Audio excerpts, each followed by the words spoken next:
Paolo Avellino, inaming mahal si Kim. Sabay-sabay nga na nagkita-kita ang mga cast ng pelikula ni Kim at Paolo na may Love Will Make You Disappear na pinangunahan ni Kim at Paolo Avellino ngayong araw. Dinagsanga ng libu-libong komento at likes ang nasabing litrato na ipinost ng mga tagahanga na halos bet na bet nila ang mga artista na makakasama ng kanilang mga idolo. Muling nagtrending din ngayong araw sa iba't ibang social media platform ang pangalan ng dalawa. Napakalakas nga ng tambalan at parang hindi na mapapantayan ng kahit anong love team. Samantala, walang dudang kinilig si Kim Chiu matapos nitong marinig ang revelasyon ni Paolo Avellino tungkol sa kanya.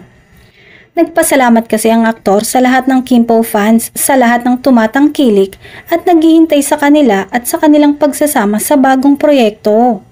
Say pa nito, mahal na mahal niya ang mga fans lalo na ang Kim Po fans na todo effort sa kanila.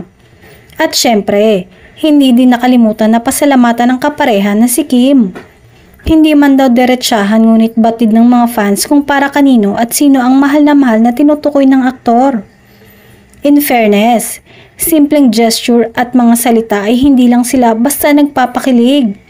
Mahuhusay silang mga aktor at grabe ang impact ng kanilang chemistry na binansagang ang Love Team of the Year, ang Love Will Make You Disappear na lead stars na sina Kim at Paolo.